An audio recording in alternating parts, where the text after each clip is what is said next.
This is Phillies Postgame Live, presented by Cure Auto Insurance. Ben Davis, Michael Barkamp, back to Wrigley in a moment. Phillies win it 8-5 at Chicago. And Ben, the bottom line in baseball is winning series. They've now won 7 of their last 8 series. And they've won 8 in a row. It's the first time they've done that since 2011. Can I just take a pause? And I want your thoughts as well about Nick Castellanos.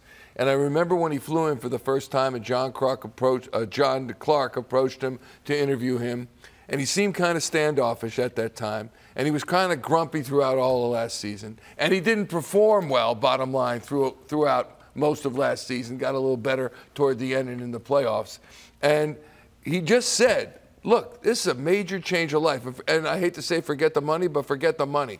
New contract, new city, just had a new child, and everything was turning over in his life. And you've been through that too, Mike. You've been traded. Yeah, without a doubt. And so now you're seeing the guy that was as advertised before he came here. Yeah, currently there's a country song out right now. It's called "I'm Still Learning to Be Human." And we forget that these guys are not robots. They are human beings. They have families. It's like seeing your teacher at the grocery store. It's almost like, oh my God, that's a real person. You know what I mean? So it's one of those things, and he admit it's a big change for you, knowing you're going to be in a different city for 5 years, having another child. We know what that's like, going through it, all the different changes that comes with. And he was kind of grumpy last year, and he had every right to be. He wasn't playing well. This dude is a baseball. That's all he thinks about. That's all Nick Castellanos thinks about is baseball. They pan the dugout. He's always watching the games, always watching to see if he can get something that's going to make him better. And he did not have a productive year last year, one that he would have liked to have had. And it strained him. He was mentally drained. And, it's nice to see him, all that effort come out and see the success that he's having. But again, we forget. I think that's kind of what Trey Turner's going through this year, and the fact that, you're hey, right, man, I'm worth the $300 million, and I'm going to show you.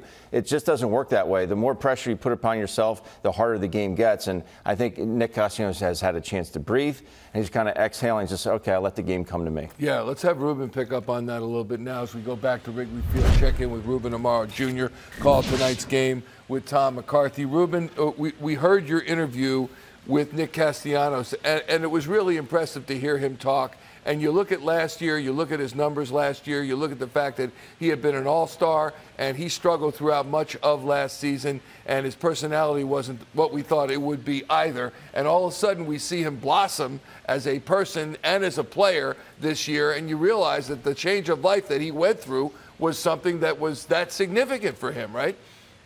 Yeah, I think Ben really did hit it on the nose. I mean, this is a guy, and I've talked to David Bell before he came to Philadelphia after hearing that the Phillies had signed Nick Castellanos, and David Bell said something to me that was pretty impressive.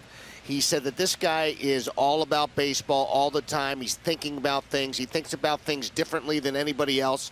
And he's actually a really cerebral baseball player, and so things around him will affect him. And it was obvious that, the big change did affect him. I mean, as Ben said, these are human beings, but this guy is playing a great all-star brand of baseball. He's a guy that should definitely be going to the all-star game. He's a productive player. He's become a much better defensive player. You saw the way he runs the bases. He plays with passion. He doesn't take days off. He doesn't take at-bats off. And I'm really impressed by the way he's turned things around here in Philadelphia. Ruben, it's easy for us back here in Philadelphia to play the Monday morning quarterback before the game starts. We're questioning Rob Thomson. Why is Stott out? Why is Marsh out? Pache gets a hit. Harrison comes in for Stott. He goes 2 for 4 with the home run. This guy just can pull the punches, can he? Yeah, I mean, I think it's really about putting guys in positions to have success. Pache had a nice day, hit the ball hard today, made a couple of decent plays in the outfield. I really feel like Rob Thomson, he gives Junior Marte an opportunity to sort of set up in the 8th inning in really, really important situations. Like, he lets people get into situations and gives them confidence that they can do the job. And I think that's part of being a leader is allowing guys and thinking that even if a guy fails one time, he'll throw him back out there again and let him try to right the ship. And I think as a player and as an employee, just like anybody, you want to feel that your manager or your boss has confidence in what you do. And I think that's exactly what Rob Thomson does. And guess what? They perform for him. And it's a cool thing to see. Same time, Ruben, what do you say to viewers? What do you say to fans? What do you say to me? Who, when you watch Brandon Stott play, Brandon Marsh, Bryson Stott, and you see what they have done, and you're thinking, as we just talked with Nick Castellanos, he's in the lineup every single day. Brandon Marsh is on a hot streak, to say the least. Batting .600 his last 6 games, batting .395 in his last 12 games. Bryson Stott's been a great addition, and they sit on a night like tonight, and people are wondering, why wouldn't you keep that going? Well, I mean, yeah, I can understand why people would, and I question whether or not Stott should be in there as well. But he does have to get guys opportunities to play. And Josh Harrison, guess what? Comes up with 2 knocks and a homer. And Pache played a very good center field today. Hit the ball hard a few times. I mean, I like when guys contribute. You have to have guys get opportunities to play, because when you need them, you got to have them be ready. And so should something happen, God forbid, to some of these players, you want to make sure that these other guys are sharp. It's a 162-game schedule. I'm not a big fan or proponent of, giving a lot of guys time off. But in this day and age, that's what you got to do to keep people fresh. And if that's what it takes for you to have a lot of success, and Rob Thompson's done a good job of it, then that's what you go with. Last question, Ruben. They're 2 games from the halfway mark of this season. They are 2 games from 81 in, and they seem to really be hitting their stride. What can we hope for? What do you think about the second half of this season? I think you got nothing but positivity, man. I love the way the starters are throwing, albeit that Aaron Nola struggled a little bit to get through 5 tonight. I love the way the starters are going. I like the way the bullpen's been used and how they've been pitching. And now you're finally seeing some of the guys start to swing the bat.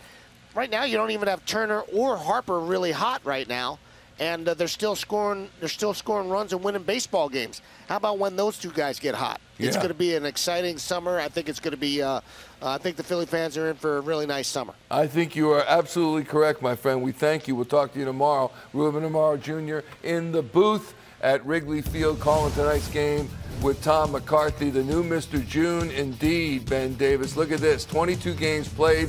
370 batting average, 12 runs scored, 6 doubles, 5 home runs, including one tonight, 21 runs batted in, and that batting average 314 with those 10 home runs and 49 runs batted in. The second one down average and the last one RBI. You always hear me talk about it. Give me the guy that hits for average and give me the guy that can knock runs in. He's now got 49 RBIs on the season. He had 4 tonight. He's now 2 ahead of Alec Boehm for the season total.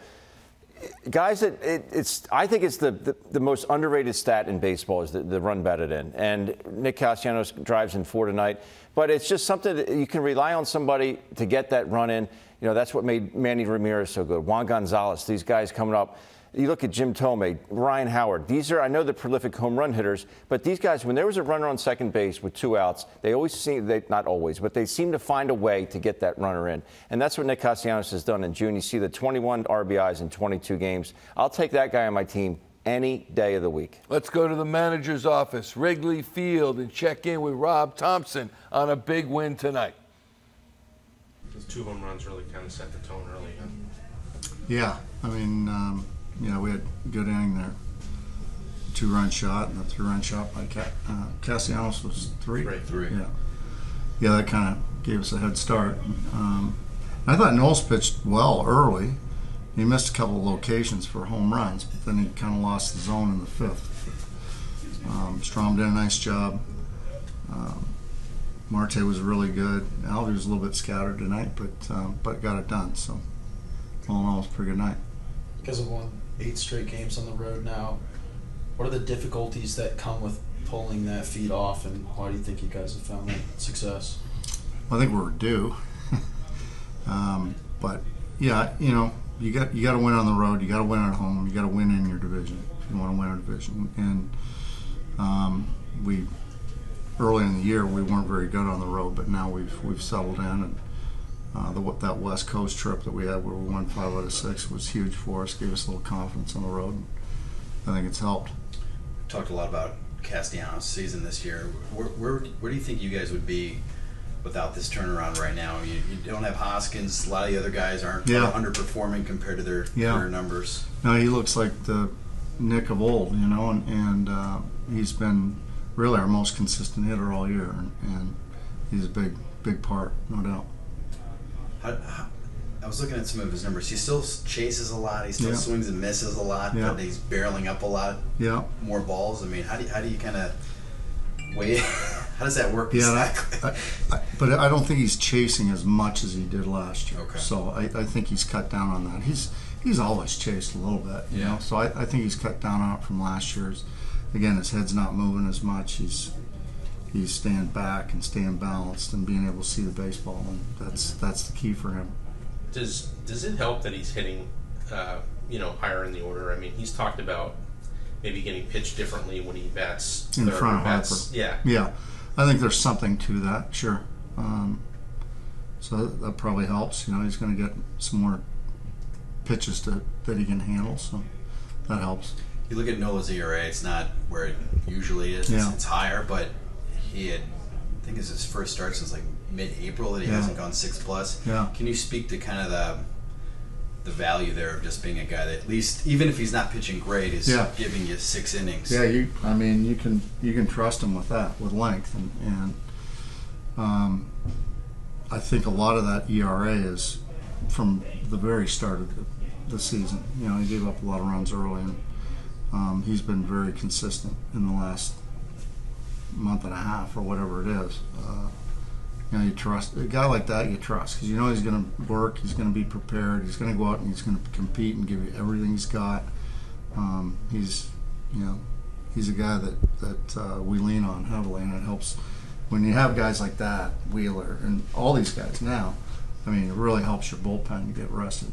Did he just lose the strike zone a bit there in the 5th? Or? Yeah, it just seemed like it. You know, for what reason I don't know, but it just lost a little bit. And he's so used to going, 6+. What's that conversation like for the first time in, I guess, 14 starts now? I think he understood. Yeah, you know, it really, we were teetering on the fact of taking him out during that inning, but he's had pretty good numbers against Bellinger in particular, so that was probably going to be his last hitter.